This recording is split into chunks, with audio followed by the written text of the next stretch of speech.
All right, welcome back to another video. My name is Ian Major. I'm an entrepreneur, Bitcoin pleb, and all-around raging capitalist. And you're probably wondering what on earth I'm doing sitting on the floor of this hotel. I've been on the road the last week and a half. I was doing some travel with family, and I've now since extended that. I'm out here in San Francisco, and so as to not go and put too much money on accommodations, which could be spent on precious sat accumulation.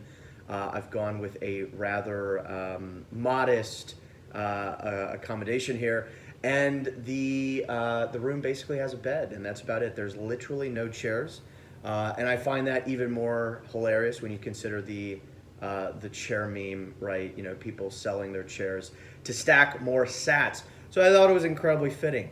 But in today's video, I am bringing you your piping hot August 2021 Bitcoin Monthly Digest. I'm going to keep this one pretty brief given the environment in which I'm filming this. I'll be back to normal the following week. And I am shooting this a little bit early. Right now is July 30th, and so this will come out basically a week later-ish. But anyway, let's get into the action. Again, I'm going to keep this rather brief and just rattle off a few topics. I'm going to cover some of the recent price action, the sort of B-word talk or conference, whatever you want to call it, and then finally conclude with some of the regulatory scrutiny that we're seeing. For those who are new to the channel, welcome. I do these videos every month. As part of many other videos, I'm doing 2 now every single week. And so as evidenced by me literally sitting on the floor here, that cadence is something I am very committed to. And I talk about all things Bitcoin, whether it's the technology, whether it's different wallets, tutorials, anything to help you on your quest to becoming financially sovereign is what this channel is all about. So if you're new here, I hope you enjoy this content. Subscribe if you do. There's a lot of exciting stuff coming up on the channel. Again, I recently moved from a once per week to twice per week posting just because there's too much exciting stuff. And so that will ensure you are clued in to the very latest and greatest in the Bitcoin universe. And for those returning to the channel, welcome, my friends. As always, without further ado, let's get into the meat of today's video.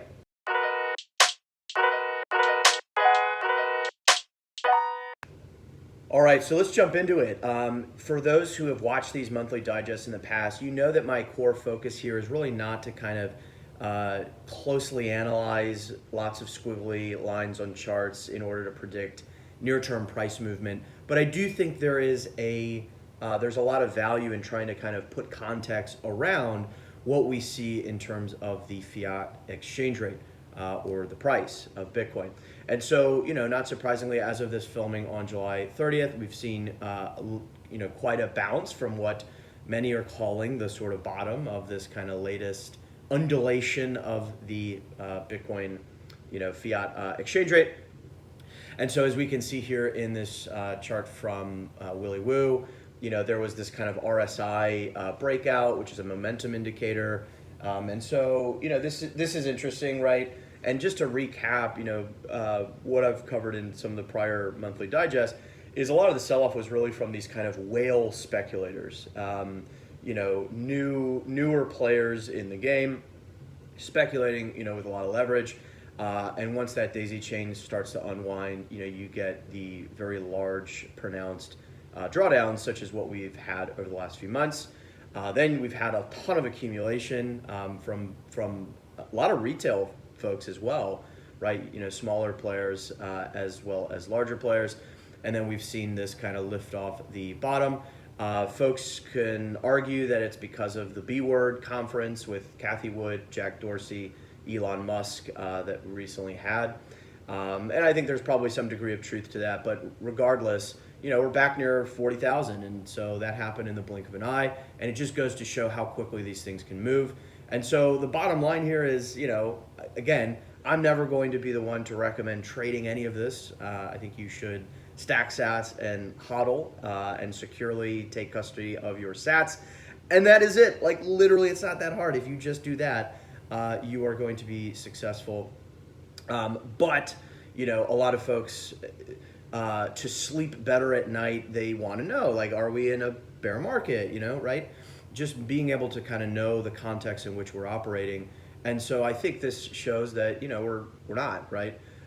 Anything can of course happen, but we never really saw any of the signs of a kind of traditional bear market, despite the very large drawdown that we saw over the last few months. We can also see this in Willie's next view, where he's looking at what he calls shrimp. So basically, entities that own less than a Bitcoin, and they are continuing to stack hard, which you love to see. This also sort of implies that the whole kind of grayscale unlocking, I provide and talk through what that means and is in my last monthly digest video for July. Right, it really proved to be a non-event, and I think that's a very good thing. Right, this was a sort of this was hanging over people's heads. What's going to happen? What's going to happen when these shares of Grayscale unlock and folks could potentially sell those shares? As I said in that last monthly digest, these shares are not Bitcoin itself, right? And so the impact to the price sort of remained to be seen, and indeed we've seen that it really has been kind of a non-event. So that's very good. Let's talk about the B-Word conference. So this was a much anticipated event. On Twitter, you had, Jack sort of saying, Elon, let's have the talk, right? Let's have the talk about Bitcoin, given how back and forth Elon has been. I think it was all right. Like, I think I didn't watch sort of the whole thing. You had folks like Lynn Alden and Nick Carter putting on rather eloquent kind of arguments as always, but then the sort of main feature of Kathy, Jack, and Elon, I thought was sort of lukewarm at best. You still had a lot of confusion, I think, from Elon, and I don't know that the whole, that the narrative around Bitcoin was advanced in any sort of meaningful or significant way. So kind of pros and cons. I think net, it was positive. And I think you can certainly say that folks in the investment community observed it to be positive, because I think that is part of what contributed to the bounce in price. But like in terms of tackling these really meaty topics that a lot of folks are hung up about, whether it's the ESG stuff or renewable mining, right? Like I just feel like those could have been attacked much more aggressively, because there are tons and tons of evidence that sort of refute those claims that Bitcoin is this, Bitcoin is that. Anyway, it is what it is. I think it's if one thing is good, it's that there's continuing to be awareness. There's continuing to be champions and proponents.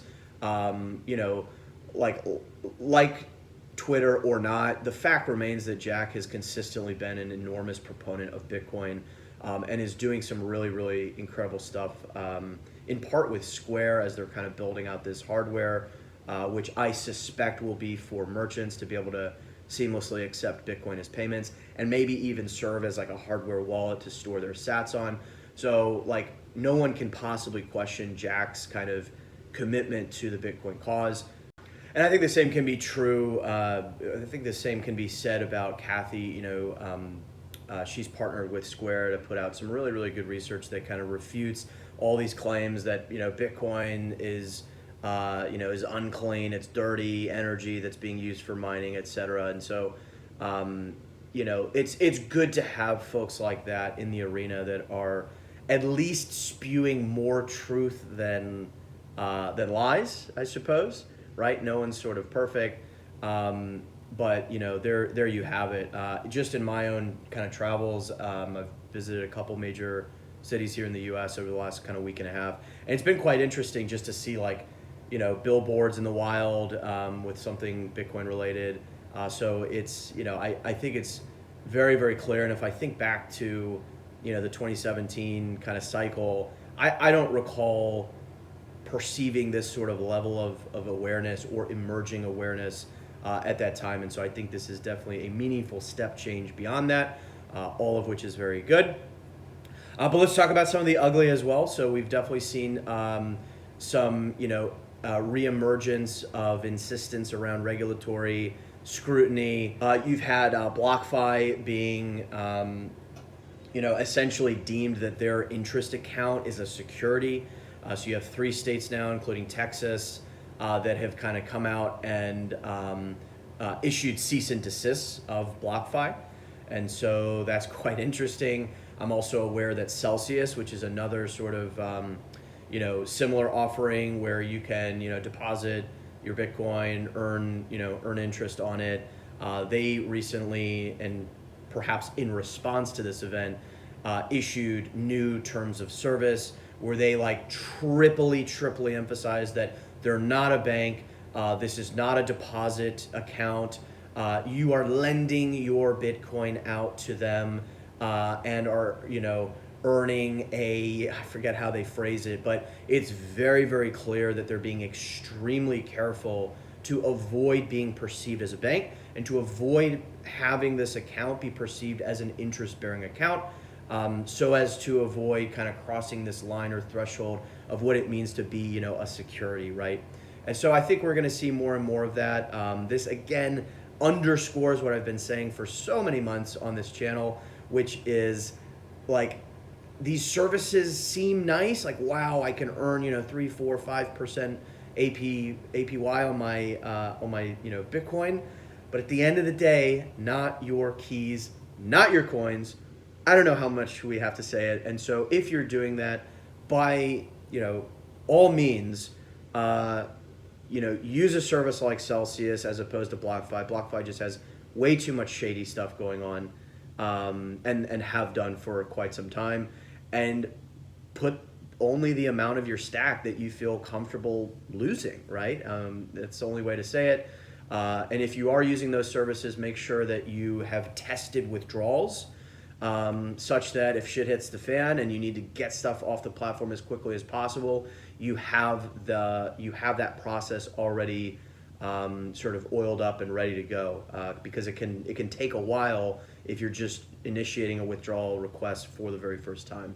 So be super, super careful on these types of services. But I thought I would mention that as a really good example. You also had Elizabeth Warren, the so-called fighter for the people, coming out and fighting against the people.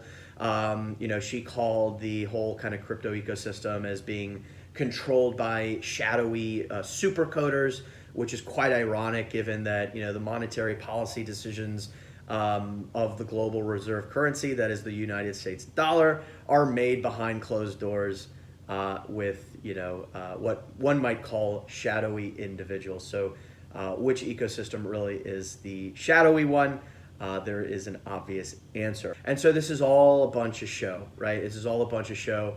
And if nothing has thus far convinced you that politicians truly and fundamentally do not have your interests in mind or in heart, this should be a good example.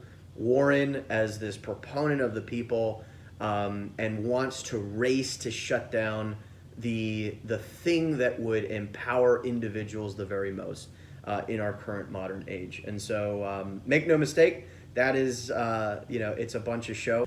All right, so it's actually a couple days later. I am now in Colorado, and this hotel does in fact have chairs.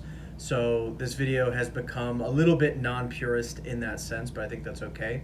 And I'm compensating for that by wearing my Salt Life shirt in honor of the Bears. Salty times are indeed ahead if you are a Bear right now.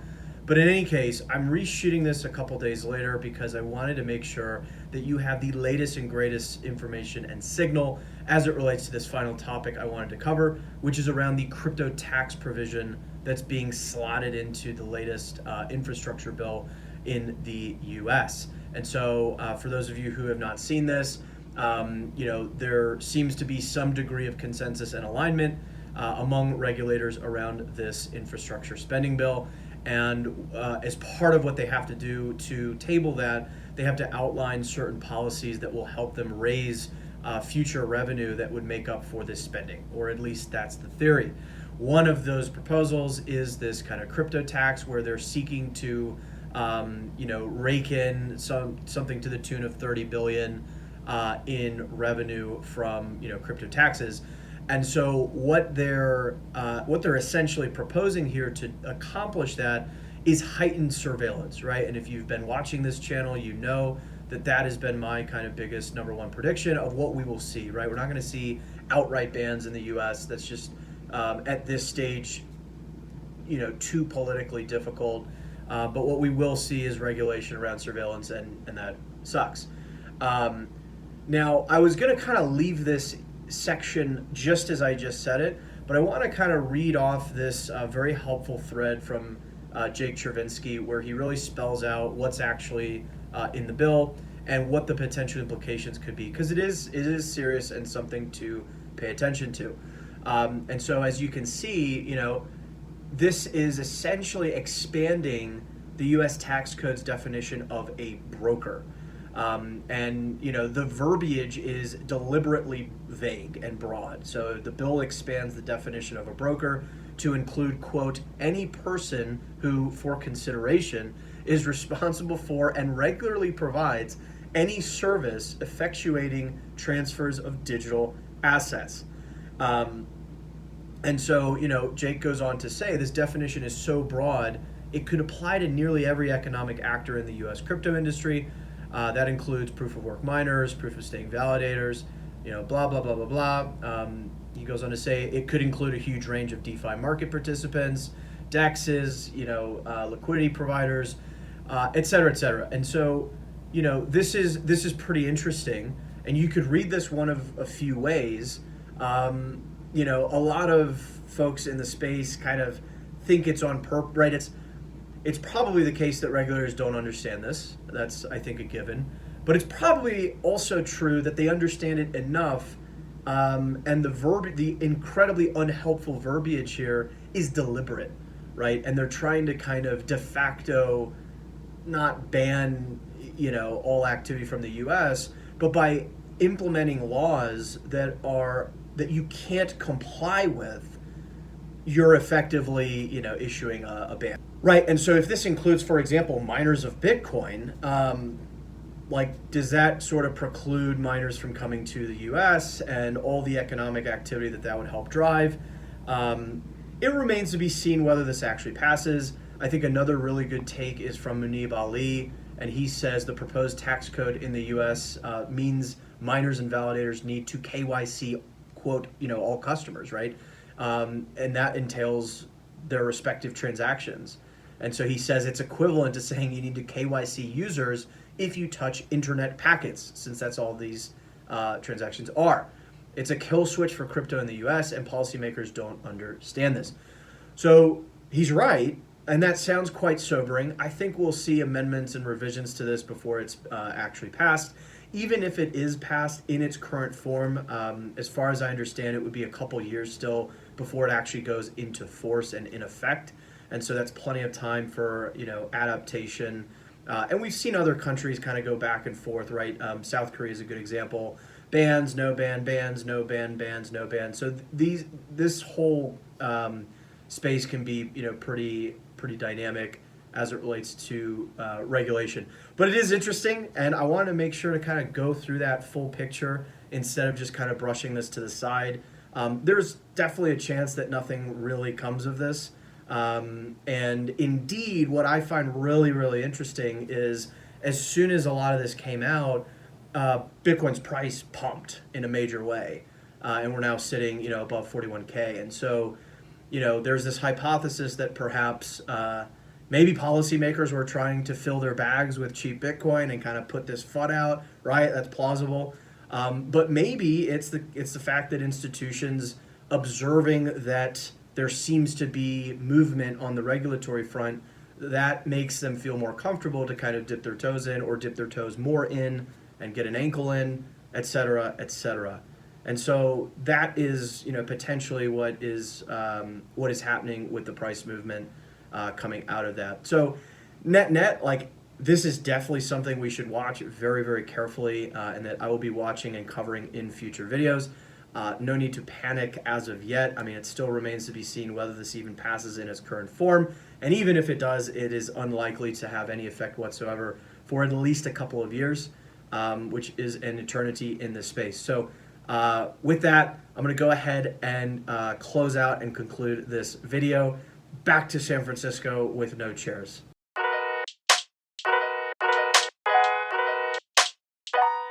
All right, so there you have it. A little bit shorter video this time around. Again, we covered some of the recent price action, just to kind of underscore this point that the cycle does not by any means appear to be over, and we're seeing a really healthy activity around shrimps and kind of smaller retail players stacking their hearts out. And so keep that up. I'm there with you guys.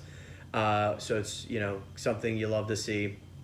We covered the kind of B-word conference as this overall net positive, but I think lukewarm and sort of could have been done, more could have been done to really further some of what needs to be furthered around kind of education in the Bitcoin space. And then lastly, we looked at some of the regulatory scrutiny that's unfolding, and what's true unanimously and undisputedly is the need to take custody of your funds. Not your keys, not your coins. I will shout that till I'm blue in the face.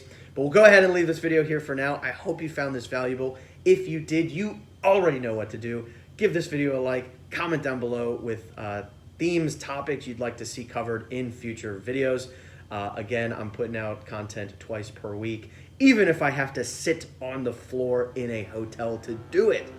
That is how committed I am to this cause. But for now, go ahead and leave this video here. As always, every sack counts. And until next time, I'll see you then.